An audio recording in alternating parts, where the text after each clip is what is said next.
how to get and maintain six-pack abs from a guy who's freaking done it. Frank the Tank, who's the father of the amazing barber, Kandy the barber, asked me a question about how I freaking do it.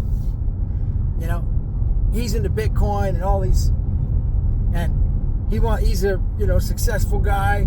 He's got it all, but he doesn't have six-pack abs, and he's you know, he's in his golden age, he's in his prime, and is around his 80 years old, and they're never too late to get it. So I'm going to tell you, you know, a little simple solution, kind of give you a background on this first, and what the freaking motivation is, because I'll tell you, when you get to a point where you got all the things you need in life, you know, you're financially well off, you got your freaking, all your basics covered, all the basic things, the primitive needs are covered, and you got some left over, this little one thing, the abs and maintaining the freaking abs, is one of those things that nagged me for years. And I'll tell you the motivation, when you get it, it just takes the confidence to a whole nother level. Because when you get all those other basic things, the primitive things, now it becomes fun. You're like, this is now a fun challenge for myself where I can freaking get ripped and maintain the six-pack abs because it's for me, because I love it. It's fun. It's a sport. It's called aesthetics. And it's something that is a fun challenge. And the amazing health benefits, life-changing health benefits from being lean and not having that extra body fat, carrying around the toxins on you, is absolutely incredible. So, I mean, the motivation is clear. Yeah, you look good, but not only do you look good, but you feel like $1 million. Get to a whole other level of confidence. And I'll tell you right now, you know, and this is for the video. This is a video for the guys like Frank who've got all that stuff. They've got it. They made it. When they look in the mirror, they don't see those six-pack abs, and they're like, man, if I could just fine-tune that one little adjustment on my physique. How'd you do it, man? How'd you do it, Gavin? How'd you freaking do it? I'll tell you, it wasn't by doing sit-ups. It's not by doing sit-ups. In fact, I don't do any sit-ups. I don't really do any ab training at all. It's good. Do it. It ain't gonna hurt. But I personally don't do ab training at all. It's not about calorie restriction or counting calories. Okay? It's really not about dieting. Gosh, it's come so long. I'll tell you, I was freaking wanted to go on a boat party, wanted to get ripped. 2015, 2014, I freaking got single. I was like, you know, it's time to get ripped, shredded. This was a nagging thing. I was like, I got to do it because I'm going to do it. That's it, period. I just didn't know how. And I did the dieting, calorie restriction, you know, eating the meals, measuring it out, weighing it, making sure it was low. No matter what I did, I was able to lose weight. But I couldn't get the metabolism to change. And it's literally about a metabolic change in the body that has to happen. Because when you want to lose weight, there's a lot of ways to lose weight. And I'm not talking about how to lose weight, because there's a ton of ways. Everybody knows how to lose weight. Eat less, work out more, exercise more. I mean, that's the basics of losing weight. Calorie deficit. You know, you're putting out more energy than you are taking in. Yeah, that's a basic way. But once you get to the point of actually like, okay, now you're in shape, but you're not lean. You definitely can't get the abs.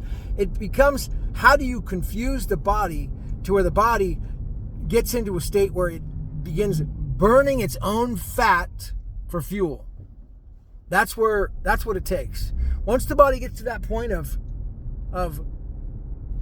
what's called taking the insulin reserves, like using, as opposed to they call it, you know, as opposed to burning glucose, which is going to be from the food, the body goes into burning its own reserves. I believe it's burning its own reserves. And that's the ticket. But how the hell do you do it, man? All right. First of all, it just starts from the habit, dude. You got to make the freaking habit. The very first habit that I changed was skipping breakfast, dude. You got to skip breakfast, man. Hey, I got, you know, my buddy staying with me right now. He's chowing down on the oatmeal in the morning. He's a hard worker. This guy's a freaking animal, dude. He's a freaking dude. Mitch is like literally an animal. He can do the work of 10 men.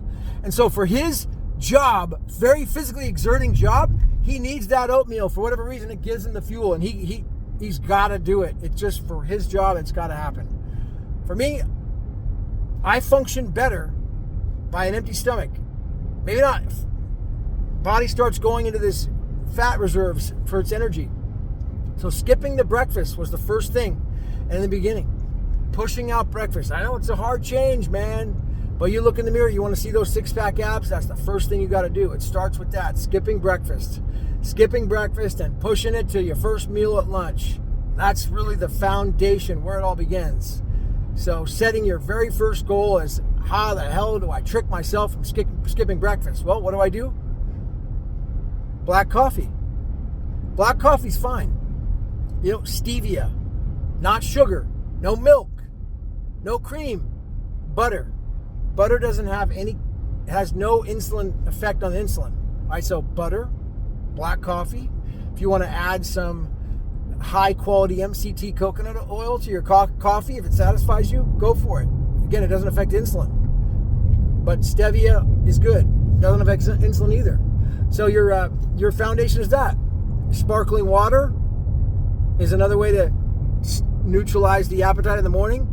And then the one way to get over the freaking absolute hunger pains in the beginning, apple cider vinegar. Just a tiny teaspoon or a tablespoon with a glass of water, drink it down, the hunger pains will go away right off the bat. All of a sudden you'll be like, oh, I'm not hungry anymore. I wanted oatmeal. Now I don't. Like, what? I gotta have my oatmeal. You drink that apple cider vinegar right there, it zaps something inside the stomach that tells you that, oh, I wasn't actually hungry. Or something else. Hey, maybe drink some water. Maybe you're thirsty. Drink another cup of coffee. Don't listen to all the nonsense out there that coffee's bad for you and all that stuff. Do you want six-pack abs? Or do you want to be a freaking a purist? Well, guess what? You're not going to be a purist. There's so much crap and toxins in the food and air. Ain't going to happen, buddy. No chance. So forget about being perfect. Coffee ain't bad. Sure, there's a lot of it bad. Forget about that. You want six-pack abs or not? If you want to be ripped, shredded, you know, coffee's a great way. If you really don't want to drink the coffee, you could go for the tea. Fine. Go for tea. Tea's going to have fluoride in it. You know, you're going to drink a lot of fluoride. Enjoy that. Go for it. Usually it's full of fluoride, so I wouldn't make it a regular habit about the tea. Definitely not green tea. I mean, once in a while, but be cautious on the type of tea you drink. So you want to get just pure coffee, non-mold. I like the Bulletproof brand. You know, something that's fresh. But, I mean, I'm drinking coffee on a regular basis. Put it in a thermos. Shake it up, it keeps it hot, and I'll drink that all throughout the morning. And you know, and then once you get to the point where you're able to push that first meal out, okay, just to the lunch period, make it a achievable goal. Start writing it down. Everybody uses apps these days. You could use MyFitnessPal or other apps to do it. It's not quite the same when you freaking put it in your phone as it is in writing it down in a little calendar or journal or a notepad. You say, Monday, I ate breakfast. I pushed my breakfast out till 1 o'clock. Tuesday, I pushed my breakfast out till 3 o'clock. Wednesday, I pushed my breakfast out till 11 o'clock. Okay, that was okay. That wasn't very good. So you want to start to measure that every day. And then 30 days, after 21 days, you're going to have a habit. Now you're going to start that new habit of no breakfast. That's the new habit that's been built. Then you're going to go after no lunch. That'll be the next phase down the road. The other to accelerate this into high gear, to really get serious about it, okay, the next evolution. Notice how I didn't talk about exercise yet or working out yet. Let's just say you already have a basic workout routine, okay? Let's keep it up. Good job. If you don't have a basic exercise routine, you better be out walking, at least walking, okay? If you're an 80-year-old man, you know, starting with walking at least a couple miles a day, man. You got to be out walking. Sitting on your ass all day long and doing this, it's going to take longer. So you don't, if you want to speed it up, there's a couple ways to do it. One, sprints. Running sprints, you could pretty much cut the walking out, skip the walking. I mean, walking's still great. It's the best exercise, but if you want to speed it up, you add sprints. 5 to 6 100-yard dashes. Oh my gosh, are you crazy? No, dude. Even if an old person, they just do the best they can. Sprinting as an old person, it ain't going to be like Van Johnson, the freaking sprinter, or Carl Lewis. No, but it's going to be the best they can do. And it's not jogging for an hour. I'm talking 5 to 6 sprints, getting to the goal of 100 yards. Start with 50 yards. That's where I started, but make it the goal of getting to 100. That's just it. it is so primitive. It's so primal. You know, those sprints, it goes right into the reserves. You know, it targets the fat. It targets the fat by doing those sprints. I'm telling you, this is going to put it into overdrive. Maybe it's not for everybody, but that's going to put it into overdrive. The other way to put it into overdrive is my more recent conclusion now. Carnivore, baby. I was vegetarian 5 years, bro. 5 freaking years vegetarian. I was eating the plants, the fruit, like no other. Now, before vegetarian, I was eating a balanced diet and I got shredded and ripped. I got rice, mostly chicken and rice, baked potatoes, some vegetables, you know, balanced fruit. But the key was, at that time, I was strictly pushing my meal out every day till dinner. Strictly, like religiously. I finally got to the point when I got absolute shredded, cut, you know, like cheese for the first time. And that was the December 2015. You know, I got to put a picture on my YouTube video from yesterday. It was a good 2015 throwback. And it's like, you could see I was just chiseled like shredded cheese, man. And that was from eating a balanced diet, chicken, rice, carbs, counting calories, calorie restriction with meat, veggies and all. And that worked. It worked. It was hard as hell though, because having to count those calories and restrict myself from eating the calories, that was really tough, man. I'll be honest. It was tough to get into that calorie deficit on a regular basis to get into that point. But getting that one meal a day was the key. Now, another much easier hack for me. It's way easier than having to count calories. Now I can eat as much as I want. It's just like, who wouldn't want to eat as much food as they want, dude? I mean, think about it. I eat as much food as I want, no problem, and I get to stay ripped and shredded and maintain it. All right, and that's by blending in carnivore with the goal of the one meal a day. So intermittent fasting, pushing out breakfast, pushing out the lunch now, where the ultimate goal is, and then blending in the carnivore diet with that now, which is strict. Now the Lion diet's different. Lion diet is strict red meat. That's for the person that's sick, that really has a lot of health problems. Seems like the Lion diet, according to a lot of the podcasts you watch out there from Joe Rogan stuff with Jordan Peterson, you look at Melinda Peterson stuff, you know, again, this is hearsay, but the Lion diet seems to be really effective if you're really sick.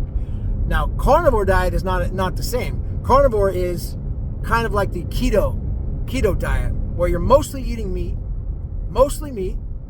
and for me it's one meal a day, say a few hour feeding window, eggs, very little cheese.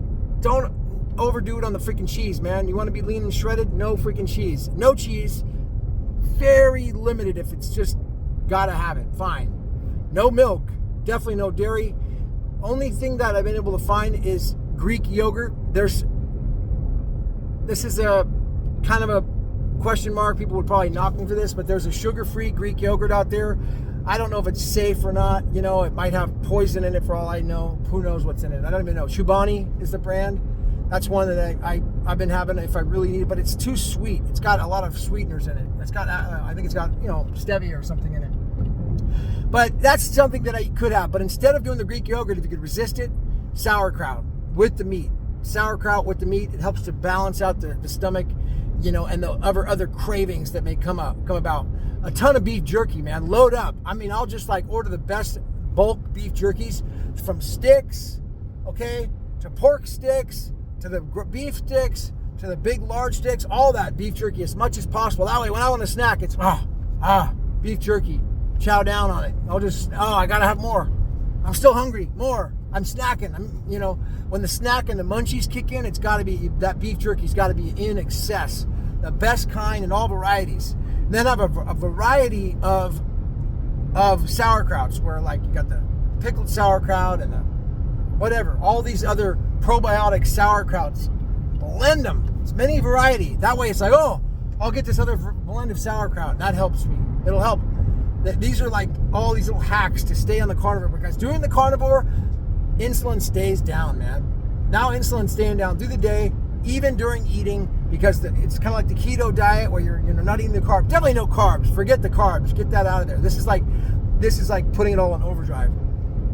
And then when the carbs are out, no bread, no rice, you gotta get rid of that crap. You know, I used to do the bread too and rice, and I was able to stay semi-lean while I was doing it, you know, vegetarian. But you know, I'd already trained the body.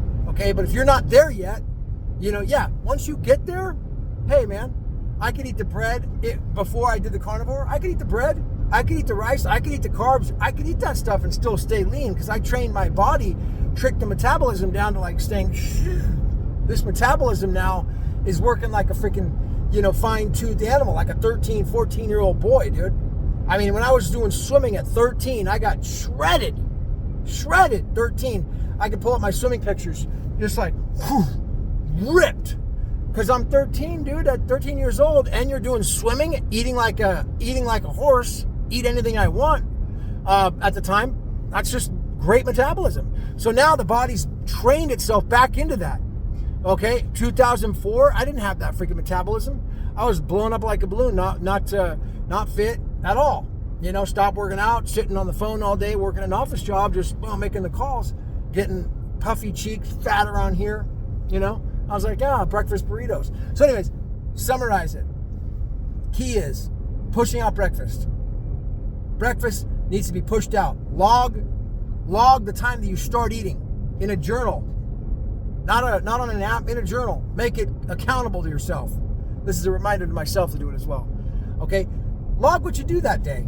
You did walking, you did sprints. What time did you start eating? And then just make a note. Did you do the carnivore diet that day? Oh no, you pigged out on bread and sweets. Okay, well the next day, time to get rid of the sweets. Got to get the sweets out. I mean, that's the key. And pushing more into the carnivore, into that meat, all meat diet or keto diet at least. Some people like my buddy Tony, he can't take it. He's got to get the keto stuff from Costco or something that gives him the satisfaction. It's a keto snack. That's definitely not good. It's not the best, but it's better than going and pigging out on bread and pasta and adding all that. Now you're way out. This is not relevant to you. You're just way out in left field. Can't eat the pasta. So that's kind of the summary. Logging it, accountability, starting with the intermittent fasting, pushing the meal out to the first day as far as possible, and then blending in the sprints. Okay, definitely the walking, and then top it off with the carnivore diet to really put it into high gear. All right, man. Frank the Tank inspired me to make this video. Thanks for your lovely daughter for cutting my hair. I mean, look at it, man. It's freaking amazing. Look at this hair. Nobody could do it like that. Nobody. It's worth the Kandy's barbershop in Auburn. If anybody's in the Northern California area, go see her in there. Kandy's barbershop in Auburn. The best. I've been going for like a long time. All right. I've been to a lot of other barbers. They cannot do it. They want to I give them my hair and they want to cut it all off. And it scares me when you got sides like this that took years to get the Z sides, man. These Z sides, we get the years to do, man. It was so hard to grow out, let me tell you. So I wouldn't want anyone, I don't trust anyone else with it right now other than her. Kandy's Barbershop. Check it out, man. Like, comment, subscribe. And motivation for all the guys who are doing X3. I know Xiaowei Lu and other people who are really getting into the training now, motivation. This is just a little adjustment that you make. It's not hard. I didn't talk about, diet. I didn't really talk about that. What to eat, calorie restriction, not really that relevant. It's a different approach. It can work if you're trying to lose weight. Calorie restriction, get you to lose weight. But this is the fine-tuning metabolism part. You got to fine-tune that metabolism to the end to actually train the body permanently. Get the ripped and shredded abs. So when I take my shirt off right now, anywhere, anytime, it's going to be impressive, dude. I did it earlier. It's impressive, bro. Anywhere you go. It's a great feeling to be able to do that in confidence, okay? You're like, damn, dude, you're in shape right now. I'm like, yeah, I'm in shape all the time.